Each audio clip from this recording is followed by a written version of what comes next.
जोरदार तालियों से स्वागत करिए अजीत पवार की एनसीपी के नेता ज़ीशान सिद्दीकी जी का, जिनसे बातचीत के लिए मैं बुलाना चाहूंगा मेरे सहयोगी गौरव अग्रवाल को। थैंक यू निशान। ज़ीशान, पहले तो स्वागत है आपका टीवी 9 भारतवर्ष के इस सत्ता सम्मेलन में। हमें मालूम है आपने जो खोया है उसकी क्षतिपूर्ति, उसकी भरपाई तो बिल्कुल हो नहीं सकती, और हमारी तरफ से बाबा सिद्दीकी जी को श्रद्धांजलि। बहुत टफ मोमेंट रहा होगा, ईश्वर उनकी दिवंगत आत्मा को शांति दे। तो सबसे पहले तो मैं इसी पर आपसे क्योंकि आज आप नॉमिनेशन भी करके आए जी, क्या चल रहा है मन में? देखिए, फिलहाल सोचने के लिए ज़्यादा समय नहीं मिल रहा है। बहुत सारी चीज़ें दिमाग में चल ज़रूर रही है, पर मुझे लगता है मेरे पिताजी ने, मेरे पापा ने हमेशा मुझे ऐसी ही परवरिश दी है कि कभी भी मैदान में लड़ाई अधूरी हमें छोड़नी नहीं है। तो उनके कदमों पर चलकर, मेरे रगों में उनका खून चल रहा है, तो लड़ाई लड़ूंगा। और मुझे उम्मीद है कि वांदे पूर्व की जनता मेरा काम देख के, मेरे परिवार के बलिदान देख के मुझे ज़्यादा से ज़्यादा वोट से जिताएगी। ओके, मैं ज़ीशान आऊँगा, इस पर बात करूँगा। ये बहुत अहम मुद्दा है, बहुत गंभीर मुद्दा है, इस पर भी बात करूँगा और इस पर बहुत सारे सवाल हैं जिनके जवाब लोग जानना चाहते हैं। लेकिन मैं पहले चुनाव पर आऊँगा, क्योंकि ये मंच चुनाव का है। मंच यहाँ पर महाराष्ट्र की सत्ता में अगली बार कौन आएगा, इसके सवालों के जवाब टटोलने का है। आप पिछली बार कांग्रेस के टिकट पर लड़े थे ज़ीशान, पिछली बार पंजा था, इस बार आपने पंजा का साथ छोड़ दिया और घड़ी पहन ली आपने, तो कुछ कारण उसका? देखिए, पिछली बार भी जब सिंबल पंजा था तब भी हमने घड़ी पहनी थी, क्योंकि घड़ी अलायंस में थी। जब 2019 में मैंने चुनाव लड़ा था तब भी घड़ी अलायंस में थी। हाँ, अब घड़ी है पर पंजा नहीं रहा। नहीं, हमने पीछे लिखा भी है ये फैसले की घड़ी, आपके सेशन का नाम ही है फैसले की घड़ी। तो ये फैसले की घड़ी कितनी टफ थी? देखिए, इसका जो जवाब है वो मैं कम शब्दों में तो नहीं बोल पाऊंगा, क्योंकि देखिए 2019 में मैं जब चुन के आया था, मैं एक 27 साल का नौजवान था, पूरे महाराष्ट्र में यंगेस्ट एमएलए चुन के आया था। हमने चुनाव लड़ा था शिवसेना के अगेंस्ट, शिवसेना उबट्टा के अगेंस्ट, और फिर परिस्थिति ऐसी आई कि हमें उनके साथ अलायंस करना पड़ा, जो एक अननेचुरल अलायंस तब भी था, अब भी है महाविकास अघाड़ी में। और जब हमने अलायंस किया तब मुझे याद है कि जब कांग्रेस के एमएलएस को जयपुर लेकर गया था तब हम दो लोगों ने इसका विरोध किया था। आज जो वर्षा गायकवाड़ ताई है, उन्होंने भी जम के विरोध किया था महाविकास अघाड़ी का, मैंने भी विरोध किया था, क्योंकि उनके भी सामने धारावी में शिवसेना लड़ी थी, मेरे सामने भी शिवसेना लड़ी थी। तो सिर्फ हम दोनों ने जम के विरोध किया था। आज ताई प्रचार करती है महाविकास अघाड़ी का, मगर तब उन्होंने बहुत जम के विरोध किया था। महाविकास अघाड़ी में मेरे रहने के बावजूद शिवसेना ने मुझे बहुत परेशानी दी। मुझे फंड जो हर एक एमएलए को एलोकेट किया जाता था मुझे नहीं मिलता था, मुझे कोई ओपनिंग्स के लिए नहीं बुलाया जाता था। प्रशासन को कहा जाता था कि ज़ीशान सिद्दीकी एक आमदार होने के नाते अगर आपसे कुछ भी कराए, बीएमसी हो या कुछ भी हो, तो आपको उसकी बातें नहीं सुननी है। तो बहुत कठिन था जब लोग कहते थे कि उनका काम क्यों नहीं हो रहा है, और महाविकास अघाड़ी के बाकी आमदारों को फंड मिलता था पर मैं एक एक्सेप्शन था। तो हम आवाज़ उठाते थे, मीडिया में भी बोलते थे, तब दिल्ली से फ़ोन आते थे कि नहीं अलायंस में गड़बड़ हो जाएगी, आप बोलिए मत। मेरे पिताजी भी तब भी बहुत उत्तेजित होते थे कि ये क्या हो रहा है, पर हमारा साथ किसी ने दिया नहीं। और बहुत सारे जो कांग्रेस के नेता हैं उन्होंने कहा कि मुख्यमंत्री साहब की नज़र है आपकी सीट पर, तो हम कुछ नहीं कर सकते। तो वो सिलसिला तब से चालू हुआ और अभी हाल ही में ख़त्म हुआ जब कांग्रेस ने अपनी ही सीट शिवसेना उबट्टा को दे दी, और जो भी मैं कह रहा था उसको मुझे प्रूव राइट किया। नहीं, सीट तो ठीक है ज़ीशान भाई, लेकिन विचारधारा भी कोई चीज़ होती है। आप कांग्रेस की विचारधारा से इतने साल आपकी नर्चरिंग ही उस विचारधारा से हुई, और आज क्योंकि आपका टिकट कट गया या आपकी सीट किसी दूसरे अलाई के पास चली गई, इसलिए अपने पार्टी और विचारधारा से समझौता कर लिया। देखिए, कांग्रेस पार्टी की जो विचारधारा वो कहते हैं कि एक सेक्युलर विचारधारा है। मैंने राष्ट्रवादी पार्टी ज्वाइन की है, अजीत दादा, प्रफुल्ल पटेल जी, सुनील तटकरे जी, और हमेशा एनसीपी अजीत दादा ने भी अपना स्टैंड हमेशा क्लियर मेंटेन किया है कि वो सेक्युलर पार्टी है।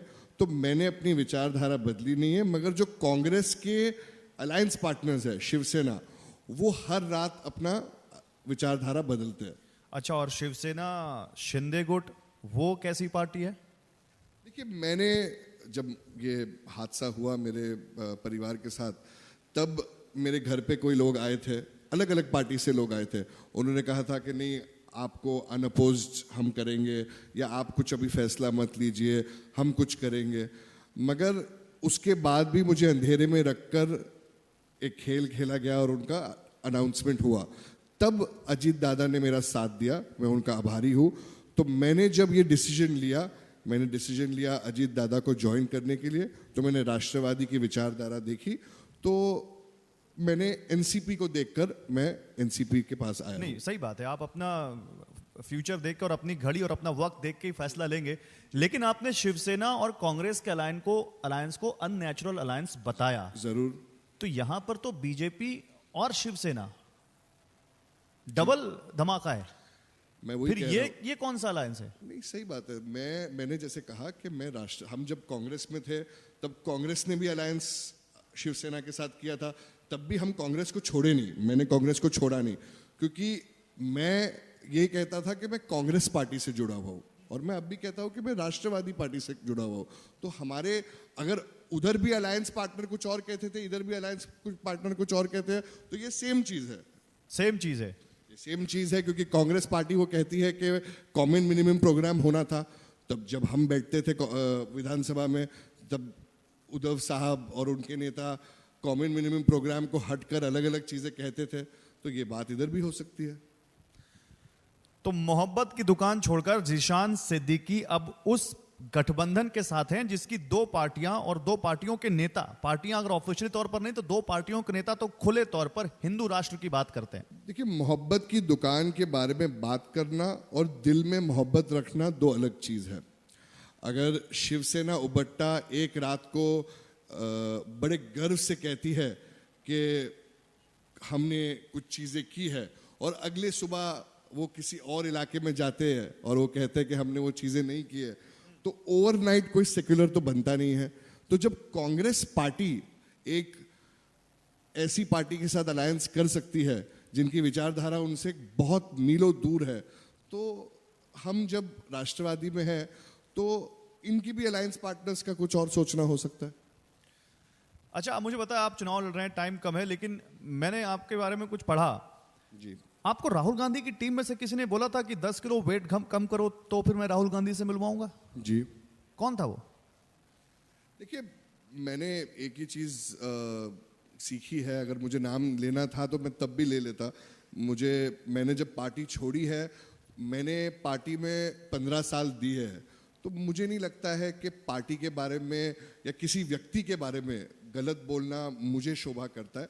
मैंने जब वो बोला था, तो मुझे 10 से 15 कांग्रेस वालों ने मैसेज किया था कि हमें पता है आप किसके बारे में बात कर रहे हैं। तो कांग्रेस वालों को जरूर पता है कि मैं किसके बारे में बात कर रहा हूं, मुझे उनका नाम लेने की जरूरत नहीं है। राहुल गांधी कैसे नेता लगते हैं आपको? राहुल गांधी जी एक अच्छे नेता है, राहुल गांधी जी एक ऑनेस्ट नेता है, और मैंने कभी भी राहुल गांधी जी के बारे में बुरा ना बोला है, और ना मेरी सोच है कि वो बुरे हैं। राहुल गांधी जी भी अच्छे नेता है और मल्लिकार्जुन खड़गे जी भी अच्छे नेता है, मगर उनके बाजू में, जो राहुल गांधी जी के बाजू में लोग हैं, मैंने पहले भी कहा था और अब भी कहता हूं कि मुझे कभी कभी लगता है कि उन्होंने ही एक सुपारी ली है कि राहुल गांधी जी को नीचे लाने की। राहुल गांधी के आसपास के लोगों ने सुपारी ली है राहुल गांधी को नीचे दिखाने की। जरूर, ये आप कह रहे हैं। जी। आपने कांग्रेस को मुस्लिम विरोधी भी कहा। मैंने कांग्रेस को नहीं मुस्लिम विरोधी कहा, मैंने बोला कांग्रेस में बहुत से लोग हैं, एक बड़ा वर्ग है जो मुस्लिम विरोधी है, और उसके मैंने कई उदाहरण भी दिए। बीजेपी नहीं है मुस्लिम विरोधी? देखिए, मैं बीजेपी में तो हूं नहीं, मैं कांग्रेस में था तो कांग्रेस के बारे में बोलूंगा। राष्ट्रवादी मुस्लिम विरोधी, लेकिन आप गठबंधन में तो हैं उसके साथ। तो कांग्रेस भी तो शिवसेना के साथ गठबंधन में थी। शिवसेना तो बड़े आम से कहती है कि हमने बाबरी को गिराया था, तो आप तो फिर उसकी स्टेज पे शेयर करते हो ना। जब आप गठबंधन में रहेंगे तो उनके साथ तो जाना ही पड़ेगा। शीट शेयरिंग कर रहे हैं, मंच शेयर कर रहे हैं। आपने राहुल गांधी को बताया, मल्लिकार्जुन खड़गे को बताया, योगी आदित्यनाथ आपको कैसे नेता लगते हैं? कि मैं उनके बारे में ज़्यादा जानता नहीं हूँ। मैंने जैसे आपको कहा कि मुझे ज़्यादा समय भी नहीं था और ज़्यादा मैंने सोचा भी नहीं। मैंने ये सोचा कि राष्ट्रवादी पार्टी, अजीत दादा, प्रफुल्ल पटेल जी, जो पहले कांग्रेस में ही थे, ये सब जो मैं नेताओं के नाम ले रहा हूँ, ये पहले कांग्रेस में ही थे। अजीत पवार जी, प्रफुल्ल पटेल जी, सुनील तटकरे जी। तो हम सब कांग्रेस में रहकर कांग्रेस से दुखी होकर आए हैं। इसका ये मतलब नहीं है कि हम कांग्रेस से नफरत करते हैं। इसका मतलब ये है कि कांग्रेस जैसी डेवलप हो रही है, हम उससे दुखी है। आप ये कह रहे हैं कांग्रेस पहली मोहब्बत है, पहला प्यार अभी भी दिल में है कहीं? नहीं, देखिए, मैं अगर आप कुछ भी कहो, अगर मैं हमेशा उसके अगेंस्ट हूं कि आप अगर एक घर को छोड़ के आते हैं और आप वो घर को गालियां देते हैं, तो उसका मतलब नहीं होता, क्योंकि आप उस घर में 15 साल रहे हो। तो मैं अगर 15 साल कांग्रेस में था तो कहीं ना कहीं मुझे कांग्रेस पसंद थी, इसलिए मैं रहा था। जीशान, आप उस पहला प्यार या पुराना घर छोड़ दीजिए, आप जिस नए घर में हैं उस नए घर का एक गठबंधन है। मैंने आपसे योगी जी के बारे में पूछा, आपने कहा कि नहीं, मुझे उनके बारे में ज्यादा मालूम नहीं है। उनका एक स्टेटमेंट तो आपने सुना होगा, बटेंगे तो कटेंगे। जैसे मैंने कहा, नहीं, एक मिनट, मेरा सवाल सुन लीजिए। आप कम से कम इस पर अपनी राय तो रख सकते हैं कि ये स्टेटमेंट सही है, गलत है, ये कैसा स्टेटमेंट है? नहीं, अगर आप 4 शब्द बोलेंगे तो मुझे कैसे समझ में आएगा कि मतलब मैंने ये स्टेटमेंट के बारे में मैं सुना नहीं हूं। तो अगर आप एक्सप्लेन करेंगे तो मैं बताऊंगा आपको। उन्होंने अपील की हिंदुओं से कि एकजुट रहो, बटेंगे तो कटेंगे, और ये इसका समर्थन आरएसएस ने भी किया है कि हिंदुओं को एकजुट रहना चाहिए। मेरा, देखिए, हिंदुओं को भी एकजुट रहना चाहिए, मुसलमानों को भी एकजुट रहना चाहिए, एकजुट अपने समाज के साथ भी रहना चाहिए और दूसरे समाजों के साथ भी रहना चाहिए। क्योंकि हिंदू धर्म भी कभी किसी को ये नहीं कहता है कि मुसलमानों पे आप अटैक करो। मुसलमान भी धर्म, इस्लाम भी नहीं कहता है कि आप हिंदुओं पे अटैक करो। कोई भी धर्म ये नहीं कहता है कि आप दूसरे मजहब के बारे में, दूसरे कास्ट के बारे में उसको नीचा करो या उसको अटैक करो। मैं तो यही कहता है कि देश, हमारा देश इतना स्वतंत्र देश है, कॉन्स्टिट्यूशन है हमारा, कि हर एक इंसान को जो धर्म फॉलो करना है वो करे और एकजुट अपने धर्म के साथ भी रहे और बाकी धर्म के साथ भी रहे। तो फिर मैं आपको एक स्टेटमेंट और बताता हूं। जी, बीजेपी के बड़े नेता हैं, केंद्रीय मंत्री हैं गिरिराज जी, हिंदू पद यात्रा निकाल रहे हैं। उन्होंने कहा है कि अगर किसी हिंदू को कोई एक थप्पड़ मारे तो सब लोग मिलकर मुस्लिम को 100 थप्पड़ मारो। नहीं, ऐसा स्टेटमेंट अगर उन्होंने दिया था ये गलत है और मैं उसको कंडेम करता हूं। तो कुछ कहेंगे आप उसके बारे में? तो मैंने आपने जैसे ही कहा कि आपने कुछ गिरिराज जी को कहना चाहेंगे?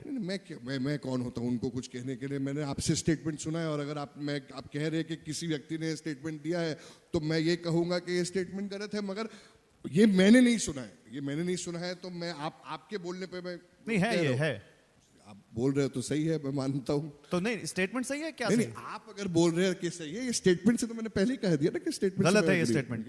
तो क्या इस पर कुछ बोलना चाहिए आपको, गठबंधन को, आपके नेता को, कुछ अजीत पवार जी को बोलना चाहिए इस पर कि ऐसे बोल रहे हैं, इसका नुकसान महाराष्ट्र में हो सकता है, आपको हो सकता है? नहीं, देखिए, मैं जब मेरे लोगों से वोट मांगता हूं तो मेरे काम पे और मेरे विकास पे वोट मांगता हूं।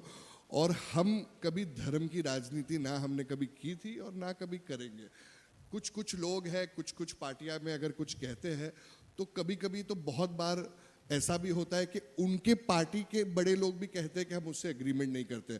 कांग्रेस में भी बहुत सारे ऐसे लोग होंगे जो लोग कुछ कहते हैं मगर उनके पार्टी लीडर्स एग्री नहीं करते होंगे। बीजेपी में भी ऐसे है, शिंदे गठ में भी ऐसे होंगे, हर पार्टी में ऐसे होंगे। क्योंकि एक व्यक्ति अगर कुछ कहता है तो ये नहीं कहलाता है कि उसका पूरा पार्टी उसको वही स्टेटमेंट को इंडोर्स करता है। लॉरेंस बिश्नोई का नाम सुना है आपने? जी, बहुत नाम आ रहा है और मैं चाहता हूं कि इस पर भी कुछ आप बताएं। क्या उसका नाम पहले भी सुना था आपने? जी, इस घटना से पहले भी सबने सुना था। लॉरेंस बिश्नोई का नाम मैंने भी सुना था। जी। तो अभी उसका नाम आपके पिताजी की हत्या के मामले में भी आ रहा है। जी। तो क्या कभी कुछ धमकी मिली थी, कभी उसकी तरफ से कुछ आप लोगों को कहा गया था? नहीं, मेरी जानकारी में ऐसा कुछ नहीं है कि लॉरेंस बिश्नोई या किसी भी व्यक्ति के तरफ से हमें कोई धमकी नहीं आई है। ठीक है, बहुत बहुत शुक्रिया ज़ीशान आपका हमारे साथ जुड़ने के लिए, इस मंच पर आने के लिए। एक बार जोरदार तालियां हो जाएं ज़ीशान सिद्दीकी के लिए। बड़ी बेबाकी से सारे सवालों के जवाब दिए इन्होंने। जिशान बहुत बहुत शुक्रिया और बहुत बहुत आपको शुभकामनाएं हमारी तरफ से। Thank you.